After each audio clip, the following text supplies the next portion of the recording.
Oiê, e aí, como é que você tá? Tudo bem? Como é que estão suas coisas, mano? Como é que você tá? Você tá firme, tá lidando bastante? Tá lidando bem? Não, ninguém tá lidando bem, né? Tipo, quem tá lidando bem? Que bom te ver de novo, porque você é muito fofinho. Que legal que você tá aqui, mano. Valeu pela presença, pela companhia, tá? Eu sigo acompanhando a galera, eu sempre te falo isso, né?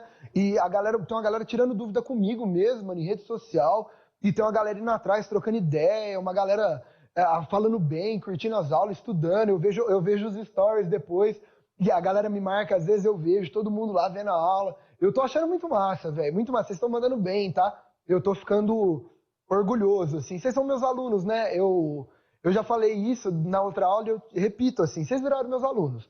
Não é oficialmente, mas agora é. E azar o seu, tá? Só aceita que é. E é legal, tá? Já tenho muita gente aí no meu coração, uma galera sendo super legal comigo, super parça, sabe? Eu gosto de. Pô, meu aluno não é, ele não vai, eu quero que você é meu amigo, né, mano? A gente tá junto nessa fita aí. E eu tenho achado muito legal, tá? Então, antes de tudo, obrigado a todo mundo que tem acompanhado, a todo mundo que tem assistido. Meu, se você tá estudando minha matéria, é importante pra mim, tá? Tipo, eu quero que você mande bem, mano. Aí depois você passa, é bom pra mim, velho. Sabe? Então, nossa, tá acontecendo todo um evento muito legal com isso. Eu tô me sentindo muito orgulhoso e muito feliz em fazer parte desse esquema. Tá bom? Mano, indo pro nosso rolê, né? Não tô aqui pra falar, né, da vida. Indo pro nosso esquema de hoje, o negócio é o seguinte: é, terceira aula de uma sequência sobre a República Brasileira. Já falamos sobre a República Oligárquica, né? República Velha, trocamos uma baita ideia e é muito importante. A aula passada foi sobre Vargas, mano, Getúlio Dornelles Vargas, aquele ditadorzinho brasileiro desse tamanhozinho assim, né? E muito importante, meu Deus do céu, é importante demais. E hoje a gente continua a nossa saga. E hoje é muito louco e muito importante. Mano, um dos períodos mais legais da história do Brasil. Muita treta, tá? É um período de treta, de loucura, mas que tem a galera mais doida, mais da hora. Mano, é só político importante, sabe? Só político com muita personalidade. É uma sequência de 5 presidentes muito grandiosos e muito famosos na história do Brasil. E é um período que eu, Guilherme, gosto muito de estudar, adoro ler sobre isso, adoro estudar sobre isso. Então, estou feliz que eu vim dar essa aula. Hoje nós trocamos uma ideia sobre a famosa República Populista. Devido ao fato de que foi um período de muito desenvolvimentismo, muito forte na questão econômica e um período democrático também, a galera também chama de República Liberal, República Democrática. Então, tá, mano, 90% das vezes, República Populista. Mas você pode encontrar República Liberal também. E aí tá aí. É o período que vai da queda de Getúlio Vargas, logo após a Segunda Guerra Mundial, no contexto histórico do mundo. Getúlio Vargas, ele sai do poder, ele convoca eleições e vai até o mês de abril de 1964, finalzinho de março, quando rola no Brasil um golpe militar, inicia-se a ditadura ou o regime civil-militar brasileiro, a ditadura militar, beleza? Então é o período que está entre duas ditaduras. Antes tem o Vargas e depois tem a ditadura militar. No meio, a gente chama de República Populista. Essa é a nossa ideia hoje, essa é a nossa aula de hoje. Ok. Qual que é o rolê dessa aula? Gente, quando o Vargas estava governando como ditador, era o Estado Novo, certo? Ele acabou com os partidos políticos. Concorda? Porque, mano, ditadura não tem partido político, aí. Né? E se tiver, vai ter o controle de um. Só que, como o Vargas, ele convocou eleições diretas e o povo foi às urnas, nasceram partidos no Brasil de novo. Gente, primeira coisa que eu preciso que você saiba para essa aula é manjar sobre os partidos políticos que surgiram nesse período. Vou abrir todos de uma vez, que é bom que você já copia, a gente vai ver se você quiser tirar um print. Ah, guia decoreba. Mano, a culpa é minha? Não fica bravo comigo, velho. Eu preciso que você conheça e que você se lembre desses partidos. Eles são cobrados, nome mesmo, sigla, é chatão, a culpa não é minha, desculpa. Mas assim, a gente começa trocando uma ideia sobre os partidos políticos. Que partidos são esses? Esses 3. Dá uma olhada aqui comigo. Pode ir para o slide se você quiser. A UDN, o PSD e o PTB. Esses três partidos são os partidos centrais da discussão durante a República Populista. São os partidos que vão ficar firme e extremamente atuante no Brasil durante esse período. E você precisa saber deles. Ah, eu não vou decorar. Vai sim, confio no seu potencial de decoreba. Mano, chega aí. A UDN, União Democrática Nacional, é o partido que seria mais ou menos o partido da direita, digamos. Eu vou usar um vocabulário atual só para você entender. Cara, a UDN é um partido muito mais associado com características de pessoas mais ricas, digamos assim, mais elitistas. Eles são liberais, eles defendem a aliança com os Estados Unidos, e eles são contra o populismo, e olha como eu escrevi, getulismo, né? Que é esse apoio e essa herança de Getúlio Vargas. O outro partido, o PSD, o Partido Social Democrático, ele seria mais ou menos um centrão. Ele seria o partido do establishment, né, que a galera gosta de falar. É um partido da galera do meião lá. Não é uma galera muito radical, não é uma galera muito treta, é uma galera do meio do rolê. Gente, o PSD, eles eram admiradores do Vargas, tá? Foi um partido, inclusive, feito com a tutela do Vargas. Só que eles não são assim, nossa, tão populista, tão trabalhista igual o Vargas. Eles respeitam a figura do Vargas, mas eles são moderados, são tradicionais. É o meião do rolê. E o outro é o PTB, que é o Partido Trabalhista Brasileiro. Gente, chega aí, vem cá, volta aqui, olha aqui. O PTB é o partido da esquerda. É um partido que as pessoas admiram muito o lado trabalhista do Vargas.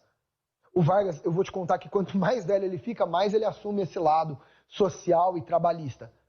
E aí, mano, qual que é o rolê? O PTB é o partido das massas trabalhadoras. É o partido do povo. Conta pra mim.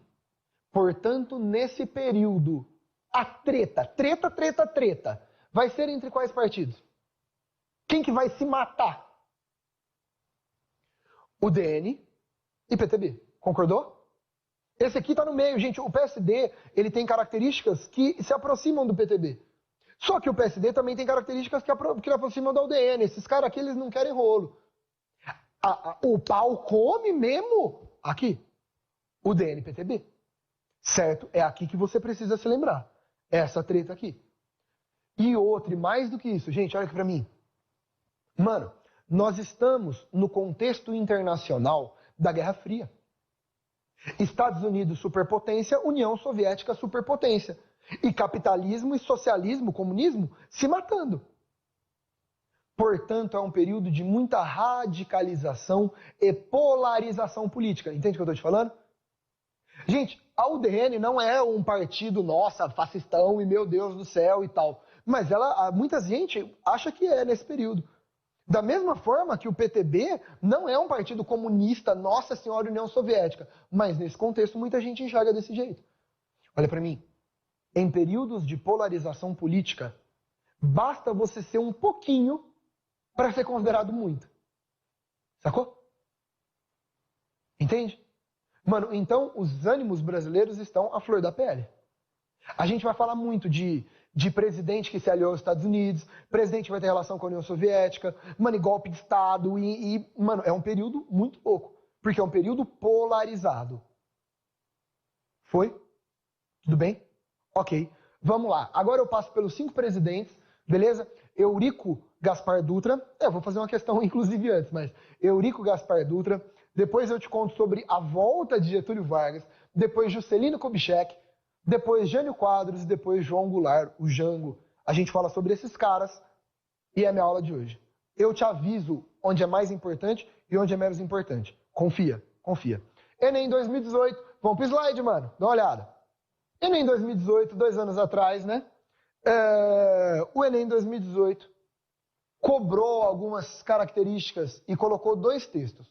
Um texto do PSD, um texto da UDN. Lembra PSD e UDN? Olha o que o PSD fala sobre capital estrangeiro. É indispensável manter clima propício à entrada de capitais estrangeiros.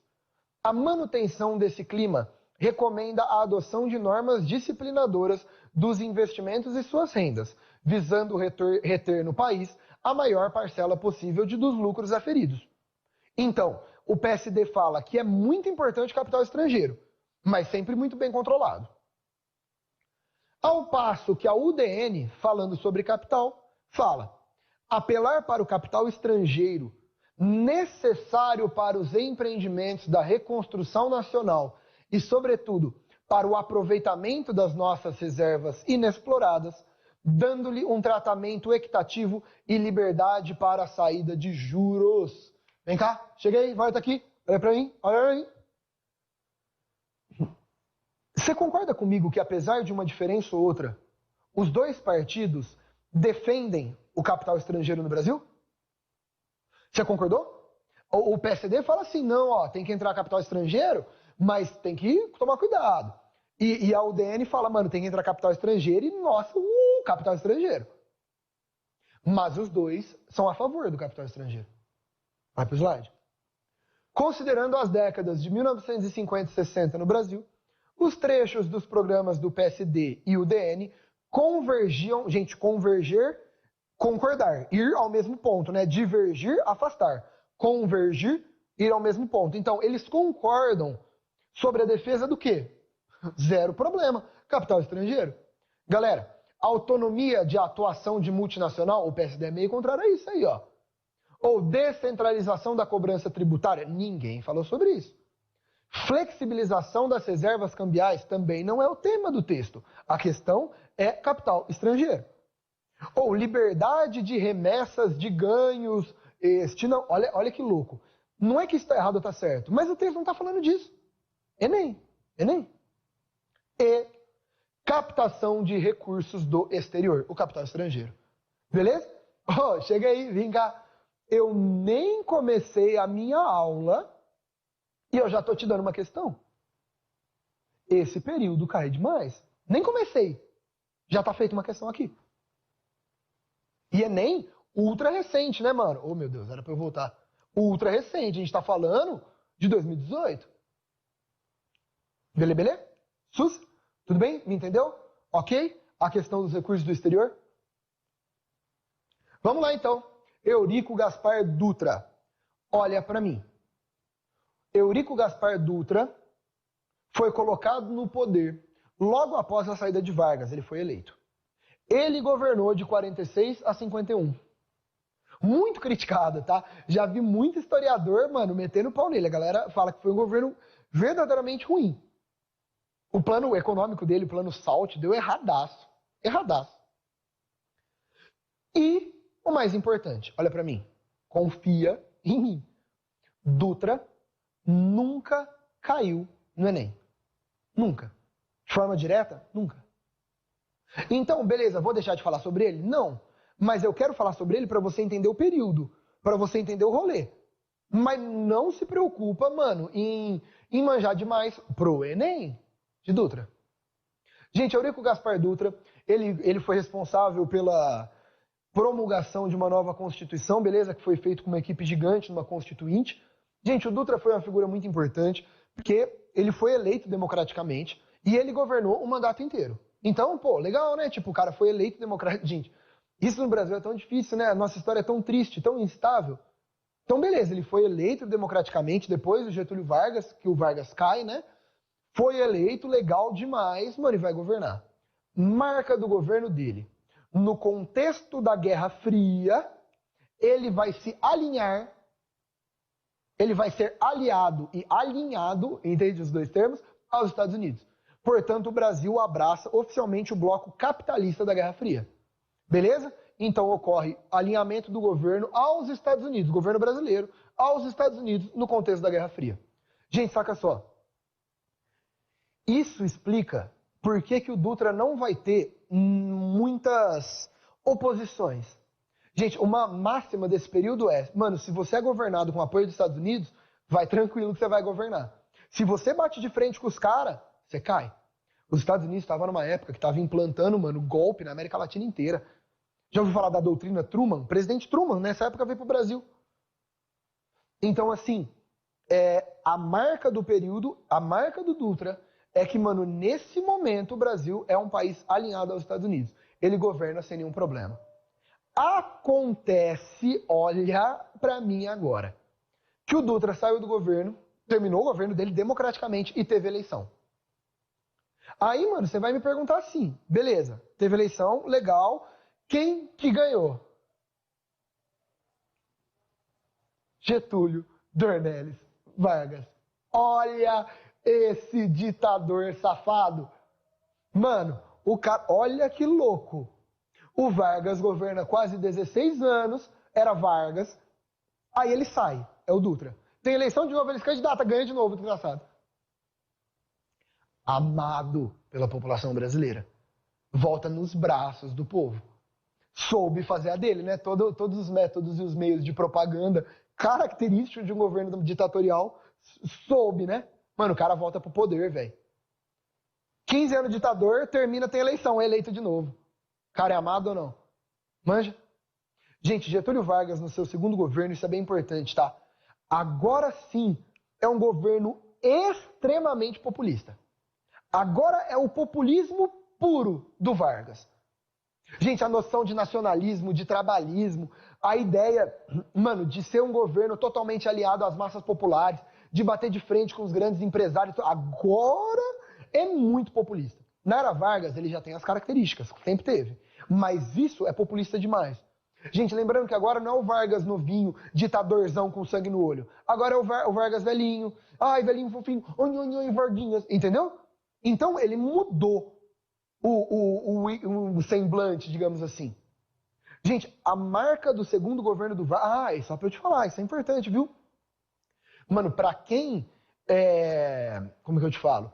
Pra quem tem um pezinho nas mudanças sociais, na esquerda, pra quem gosta dessa linha de pensamento social, de políticas sociais, né? Pra quem tem esse lado... que seria um lado, né, que eu acho que hoje a gente se colocaria mais um lado à esquerda nas diretrizes políticas. A galera gosta muito desse mandato do Vargas. Esse mandato é um mandato, mano, social. Social. É um mandato, mano... o ministro do trabalho dele era um cara chamado João Goulart, o Jango. A primeira medida do Vargas é aumentar em 100% o salário mínimo. 100%, dobrou o salário mínimo. Pá! Estatizou tudo, ele é contra os Estados Unidos. Ele não quer os Estados Unidos no Brasil. Ele falava que os Estados Unidos era ave de rapina, que fica roubando as coisas da gente. Então ele estatiza tudo. Mano, industrialização, estatização, é nessa época, no segundo governo dele, que vai aparecer, mano, a Petrobras, Eletrobras, o Banco Nacional de Desenvolvimento Econômico, que são órgãos fortes até hoje. Entendeu? Então, assim, ó, a Petrobras, o BND, hoje é o BND e a BNDES, né? E muito, muito significativo no Brasil, é dele e é desse governo. Mano, o segundo governo dele é ele batendo de frente com todo mundo e mano, botando a cara aí. Só que problema. Gente, o segundo governo do Vargas é um Vargas que ele assume muito o seu lado social e o lado nacionalista e trabalhista. Ele vai arrumar problema. Marca do segundo governo Vargas. Extrema oposição ao governo dele. Gente, chega aí.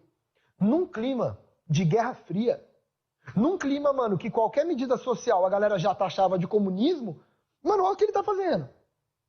Gente, os Estados Unidos organizando golpe. Lembra da UDN? Quer acabar com ele, cara. A mídia destruindo. O Vargas associou o seu lado, mano, essa sua figura construída de pai dos pobres, tomou o petróleo é nosso, medida trabalhista populista, aí vai rolar, mano, a oposição.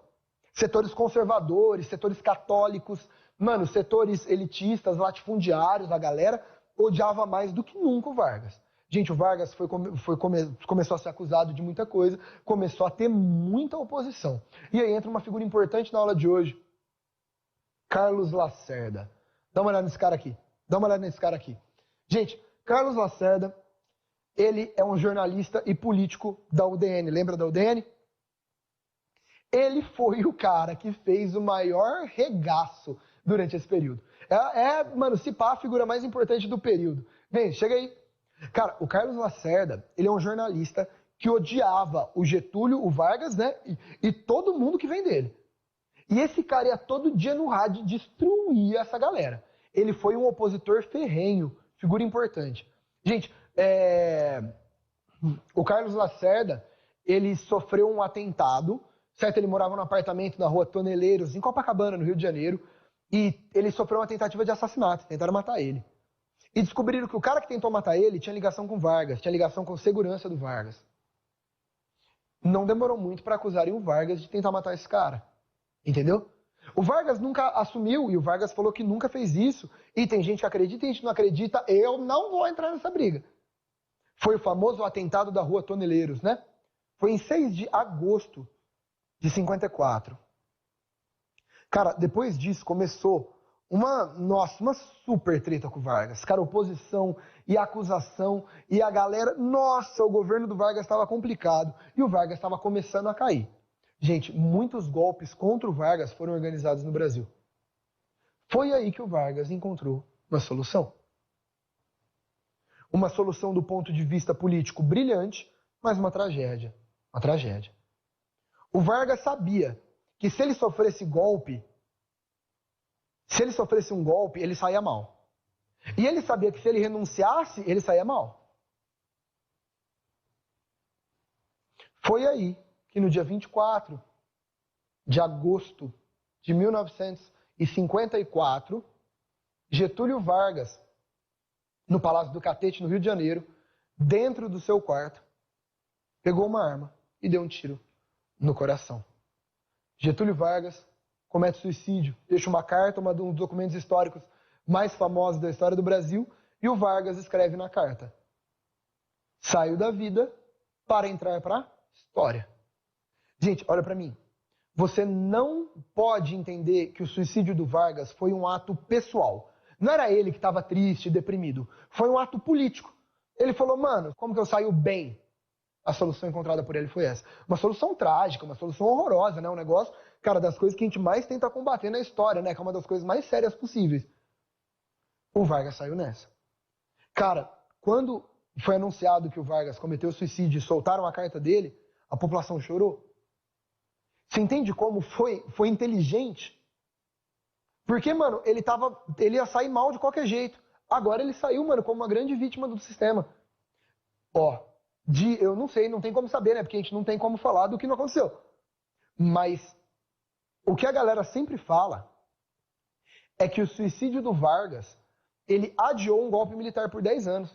Gente, era para ter golpe militar no Brasil aqui. Mas o golpe militar só foi em 64. Louco, né? Louco. Galera, o Vargas morre entre o vice dele, depois o líder da Câmara, do Congresso, então rola alguns presidentes entram, né? O Café Filho, o Carlos Luz e tal, e tem 2 anos aí para organizar as próximas eleições. Mano, dá uma olhada nisso, isso no Rio de Janeiro, tirando o corpo de Getúlio Vargas para mandar para São Borja, a cidade que ele é, do Rio Grande do Sul. Cara, olha, a galera chorou quando o Vargas morreu. Sem noção que um presidente morreu e a galera chorou, sofreu. E aí você entende, mano, o que ele conseguiu construir no imaginário brasileiro. Cara, depois das eleições, entra no poder Juscelino Kubitschek, o médico mineiro de Belo Horizonte, o JK. Vem cá. Olha pra mim agora. JK é o cara que mais cai no Enem de todos dessa época. Chegamos na parte mais importante da minha aula. Tudo bem? Parte mais importante da minha aula, pelo amor de Deus, saiba muito dela. Galera, o JK entrou com uma proposta, com um plano que nós conhecemos como plano de metas, que é um plano de desenvolvimentismo. Aliado ao capital estrangeiro, ele é do PSD, olha aqui, se ele é aliado ao capital estrangeiro, ele vai ter problema com os Estados Unidos ou não? Não, ele é parça dos Estados Unidos. Portanto, ele governa o governo inteiro ou não governa? Governa. O JK é o que nós chamamos de entreguista. Ele se abre para o capital estrangeiro, portanto, ele não tem problema.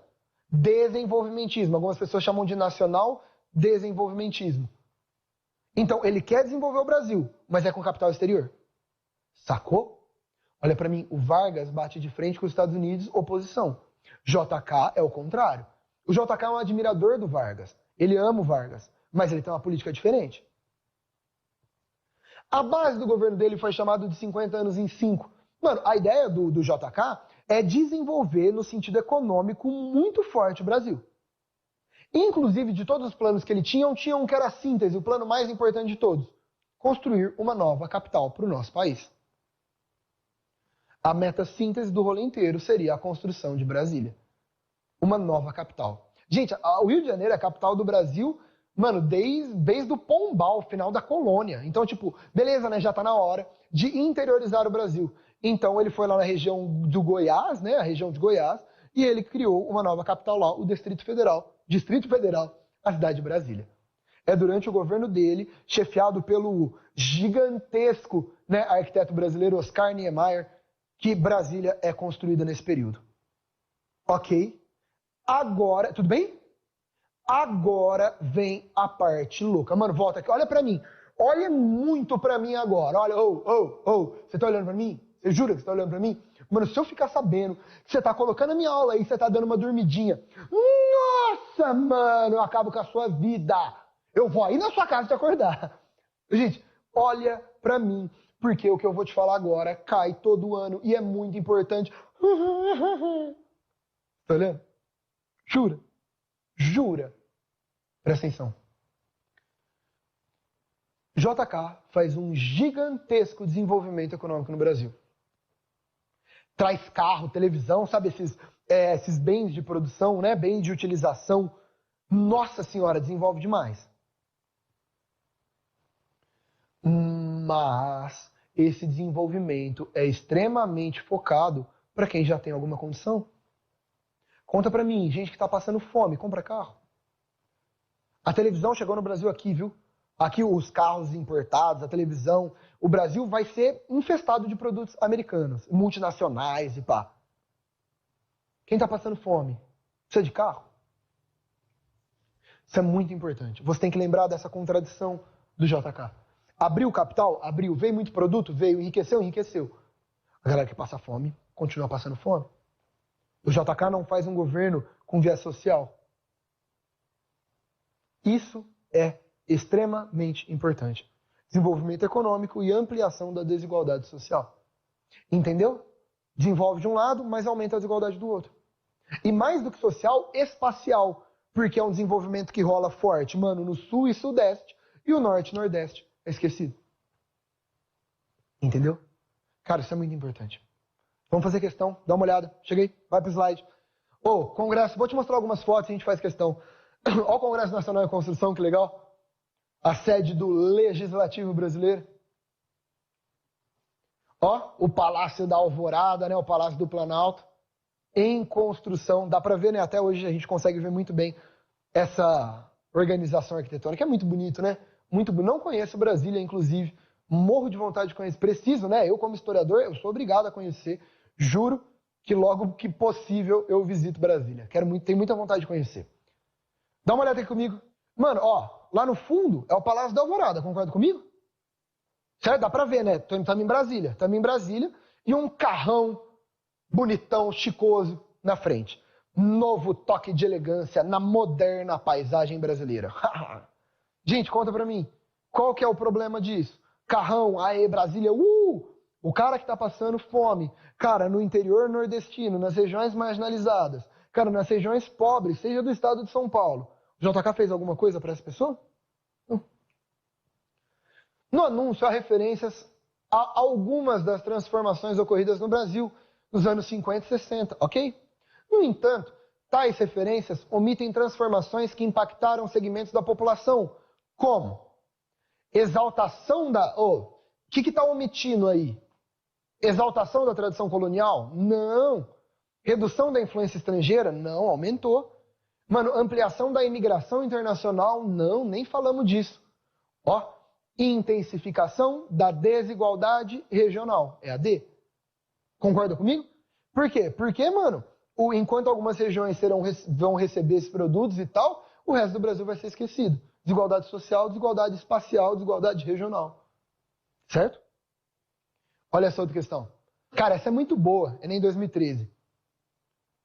Ó, JK, você agora tem um automóvel brasileiro para correr em estradas pavimentadas com asfalto brasileiro, com gasolina brasileiro. Quem mais que quer, né? Pô, tudo bom. Aí o cara fala para ele, eu quero um prato de feijão brasileiro. Entende? Faz sentido o que eu tô te falando? Compreende? Mano, e aí? Pra que eu quero carro, mano? Não tem comida. Gente, isso é muito comum no Enem. Não esquece disso. E muito importante você saber, né? Poxa, uma parte da nossa história tão significativa. A charge ironiza a política desenvolvimentista do governo JK. Vou direto para a resposta para a gente passar, viu? Enfatizar que o crescimento econômico implicou no aumento das contradições socioespaciais. Sacou? Então, tipo, mano, cresceu economicamente? Cresceu, mas, e aí? Aumentou as desigualdades brasileiras, tanto nas regiões quanto sociais. Ok? Gente, passei rápido nessa conversa, tem muita coisa ainda para te contar. Vou para o próximo assunto, então vamos lá trocar uma ideia. Gente, volta aqui. Jânio Quadros governou por 8 meses, nunca caiu no Enem, vou falar rápido, mas eu quero que você saiba que ele foi o cara mais louco da história. Mano, é de longe o presidente mais engraçado que a gente já teve na... Olha, ele é diferente, mano, ele andava assim. Sabe que ele é meio estranho? Sabe gente diferente? Ele era diferente, velho. Ele era estranhão, louquinho. E ele se candidatou por um partido X, um partido dele, novo. Ele ganhou com um monte de voto, a galera super votou nele, super abraçou a ideia dele. Cara, só que ele entrou no poder e começou a tomar umas medidas muito loucas. Vou te dar uma recomendação muito boa. Eu nem coloquei aqui, porque eu nem sei como funciona os anos de direitos e tal. Mas, mano, você entrar tipo no YouTube, assim, entrar em algum site de vídeo lá e colocar a campanha eleitoral, jingle do Jânio Quadros, você vai ver o tanto que ele era muito louco. Cara, o Jânio Quadros entrou com apoio da UDN, viu? Lembra da UDN? Apoio da UDN. Mano, com um discurso moralista, conservador, proibiu biquíni na praia, velho. Tipo, proibiu, briga de galo, que era um bagulho mó comum. Droga, ele proibiu umas drogas, ele proibiu lança-perfume, velho. Que era de boa, tá ligado? Então, assim, ele é muito doido. Só que qual foi o problema dele? Ele falou que ele não se alinharia aos Estados Unidos e ele faria relações com todos os países. Foi aí que ele fez relações com a União Soviética e com a China. Muito louco. Gente, ele mandou o vice dele, o João Goulart, pra China. Mano, a China era do Mao Tse Tung. Gente, ele condecorou, olha isso, ele condecorou o Che Guevara, velho. O Che Guevara, Ernesto Che Guevara, nesse momento era ministro da Economia de Cuba. Cuba é o país que a América Latina mais tem medo, né? Com relação ao comunismo. A história de qualquer país que tem medo do comunismo na América Latina é falar que não quer que aquele país vire o Cuba, né? Isso é muito comum, isso é comum hoje, velho. Ele chamou o cara de Cuba e deu uma medalha pro cara, velho. Che Guevara, mano, louquinho. Gente, no auge da Guerra Fria, você não fica amigo do Che Guevara. Gente, buscando apoio, buscando dar um golpe, ele escreveu uma carta meio fake de renúncia, mas logo o Congresso aceita a carta dele, ele fala que ele renunciou por forças terríveis. Então, na hora que ele fala que ele renuncia por forças ocultas, aí perguntam para ele, Jânio, quem são as forças ocultas? Ele fala, eu não sei, são ocultas. Sabe, ele era muito diferente, velho. Mano, então ele governa 8 meses, sai, renunciou. O problema é que quando ele renuncia, entra o vice dele, João Goulart, o Jango. Vamos trocar uma ideia. Gente, cheguei. João Goulart é do PTB. É do PTB. O partido, sem sombra de dúvidas, é mais associado a uma ideia de esquerda e de massas trabalhadoras. Cara, o Jango assume o poder, sendo do PTB, e a primeira coisa que os setores conservadores tradicionais, de igreja, cara, de exército, de UDN, de a galera aliada aos Estados Unidos, fala, ele não vai assumir. Ele não vai assumir. Entende o que eu estou te falando? Faz sentido? Ele não vai assumir. Gente, foi aí que acharam uma solução. Implantaram o parlamentarismo no Brasil. Então, ia ter o Jango, mas também ia ter um primeiro-ministro para governar com ele. O primeiro foi Tancredo Neves, que é um cara importante na história do Brasil. Então, o Jango, ele volta da China, assume como presidente, mas ele não mandaria sozinho, porque teria um primeiro-ministro.